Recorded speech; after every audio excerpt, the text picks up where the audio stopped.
According to the game, I guess death grips are evil incarnate. Welcome to the end of the world.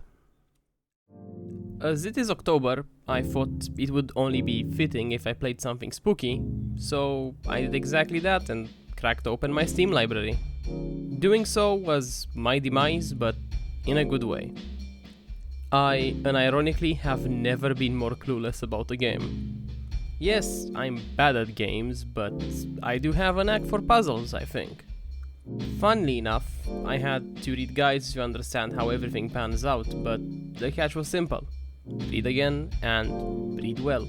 And I sure as hell did, after all. I love myself some puzzles. I platinumed the whole Nonary game series, after all. To say that Critters for Sale took me for a ride and left me with an experience I'll never get again is one thing. But in the end, what really was it? Was I the critter in a bigger plan, or was I for sale? I probably am for sale, I think. To start it all off, I'm going to get the part out that no one probably likes out of the way. It's one of my favorites, but what can you do? The puzzles were quite good. They weren't hard, but they weren't easy either.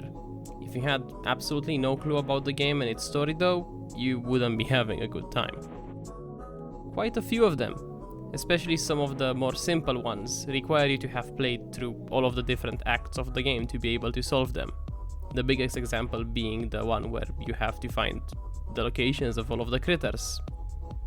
And saying that it's easy isn't enough.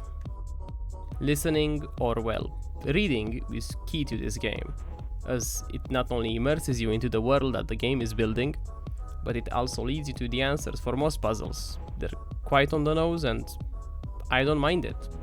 Not everything needs to be me calculating the trajectory of a boat to have it stop sinking, or me being in a so-called killing game where it all ends up with my consciousness going into the past so I can stop something that has already happened.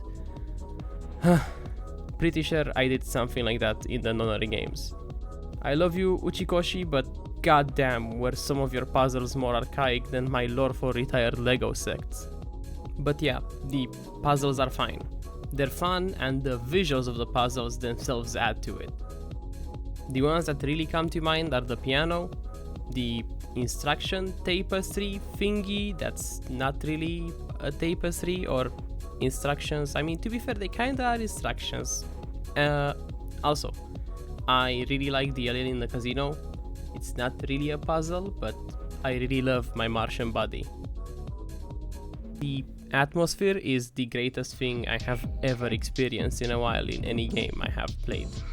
The visuals, the music, and the way the game itself pans out is beautiful, to say the least. I have no words. And I must scream or something.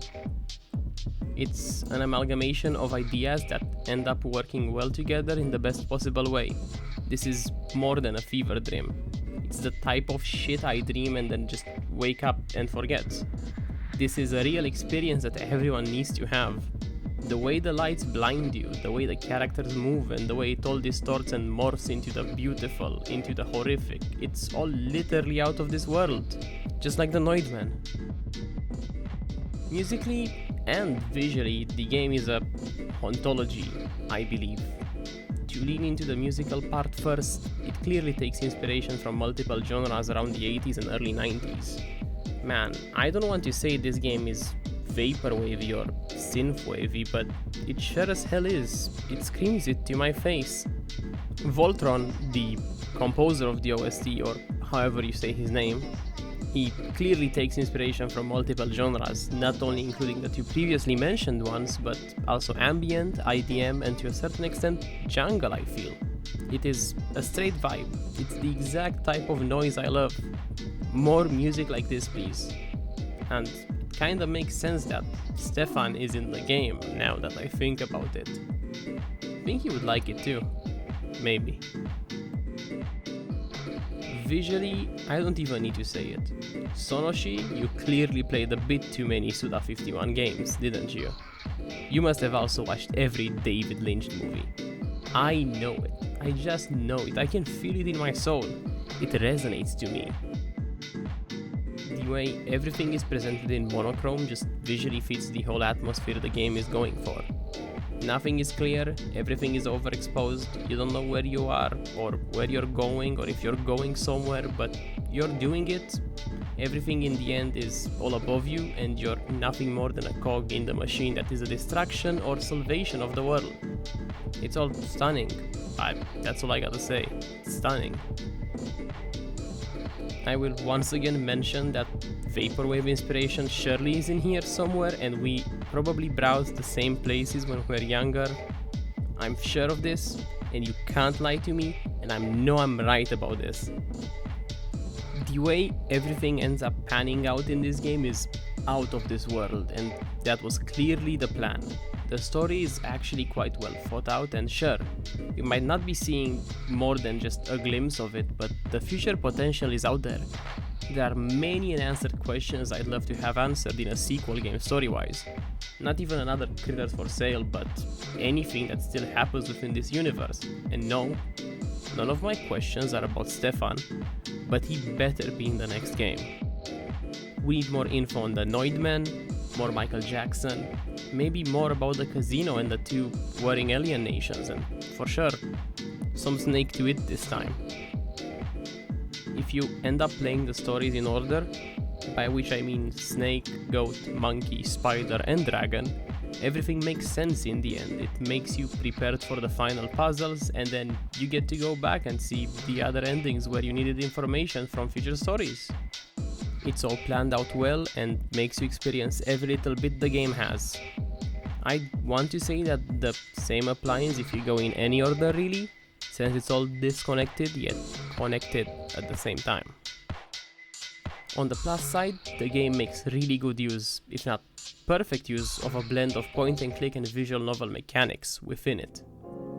The interactability you have in the world, along with the beautifully panned visual novel-esque HUD elements and visuals, really add a lot to the game. It really does feel like a zero escape game, which do the exact same thing.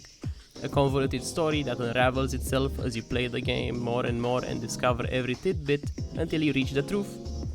All put in a tightly knit package together of a visual novel-esque point and click, which is where I'd put Critters for Sale too. God, I love mystery games that experiment with everything. I need more of them. Like, the creator is not shying away from including all of his everything into this game. He's letting all of his emotions flow into it. The weirdness of the game is beautiful and that you can see that it is really genuine. And I love that. When someone puts all of their something or anything into what they want and end up getting something made, that's pure beauty. Pure art, and I need to see more of that. I want to see more of it. The characters as well, I need more of them. I need more of my best friend the Martian, who eerily reminds me of Ray William Johnson. I need to see what happens next to Mustafa, and I want more about the owners of the casino. There is a lot to explore. I need it all. Now. After all, there is literally nothing like this, at least from what I have seen so far. The uniqueness of the game is, ironically, unique. Honestly, I think I ran out of things to say since I literally only have praise. The only downside I would say is that the game is quite short. Other than that, I want more. I feel like the story was left open with a lot of ways to tackle everything around it, so please give this game a try. It's worth every penny, especially if you're into these types of genres. After all, who doesn't love a point and click? Hell, who doesn't love to read? A lot of people. But yeah, the experimental beauty is worth it. It's quite spooky and the eeriness can be felt throughout the whole game. It's not something you'll experience anywhere else. That is all I had to say really, so yeah, happy Halloween. Bye.